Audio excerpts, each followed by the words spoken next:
Okay, everybody, welcome back. This is my blues, rock and boogie woogie piano course with me, Will Blake, and this is lesson number 7. Thanks so much for coming back. I hope that this lesson teaches you some new stuff.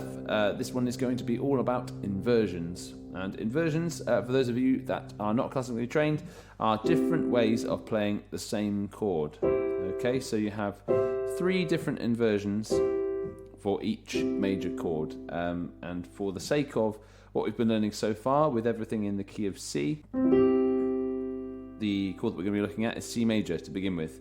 Now, C major is made up, as you know, of the notes C, E, and G. And we tend to have been playing it like this so far, in the root form. Okay, and in the previous lesson we looked at a little shuffle rhythm, which did actually touch on inversions because we were going from the root chord of C to the second inversion of F. But we'll come back to that. For now, let's focus on the main 3 inversions of C major. So the first one is the root chord with finger 1 on the C, finger 3 on the E, and finger 5 on the G. That's the root inversion.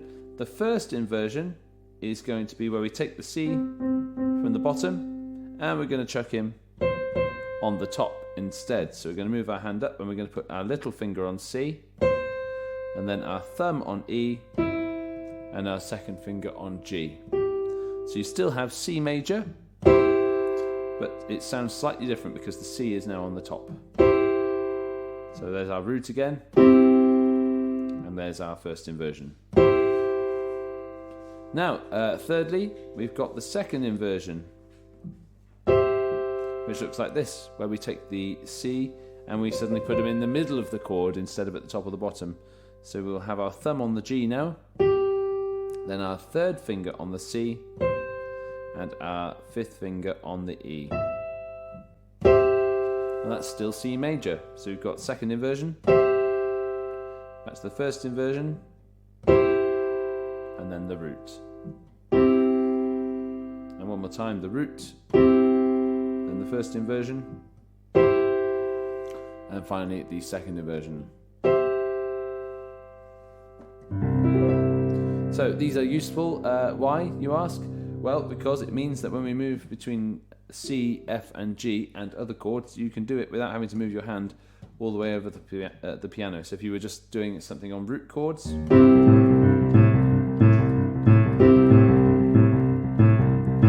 have to move up to F, and then jump back down to C, G,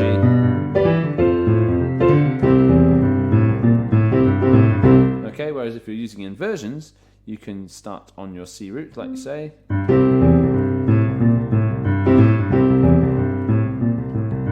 you can go to your F just by keeping your thumb on the C and moving fingers 3 and 5 up to F and A, which gives you an F chord straight away. And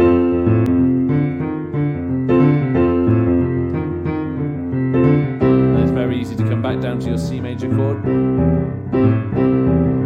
And then when you go to G, you can stay where you are as well, because you can keep your little finger on the G already, and you just shift your thumb down to B, and you switch finger 3 to finger 2, which gives you the D. So then you've got G, B and D, which make up the first inversion of G. And then you can move back to your C root very easily, just by shifting your thumb back up. So the way that it works, you've got a root chord, first inversion, and second inversion for every single major chord. So if we look at F major, you've got F, A, C, and then the first inversion you've got A, C, F, and then the second inversion you have C, F, and A.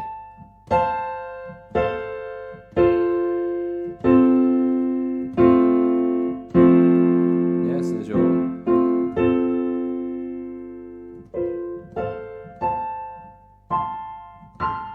So those are your different versions of F. And then it's the same on G major. You start with G, B, D, then go to B, D, G for the first inversion, and then you can go to D, G, B for the second inversion. So we've got root, first inversion, and second inversion. And it's all about shapes, everybody. So your hand is doing the same 3 shapes for the 3 different inversions. It doesn't matter what chord you're playing, the shapes are the same, unless you're using black notes, in which case it gets slightly different. But they're still more or less the same. Like, for instance, in the key of D major, you'll have an F sharp.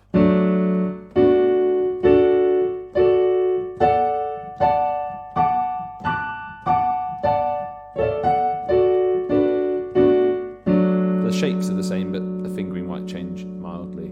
But for now, just stick to the chords C, F and G so that you get your confidence up with those. Okay, so let me show you one more time those different inversions and how they work together.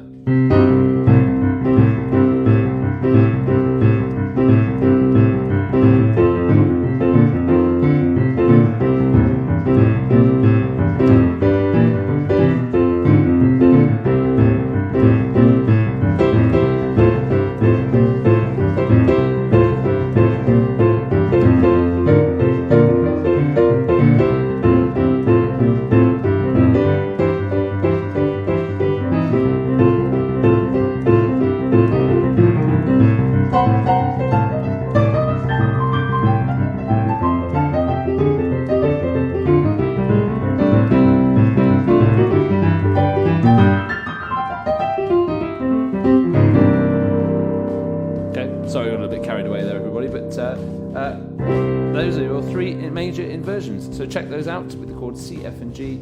Let me know how you get on. Please do feel free to comment underneath the video and let me know if you're struggling with anything, and I will try and tackle that for you in later lessons. Thank you so much for watching, and see you for lesson number 8.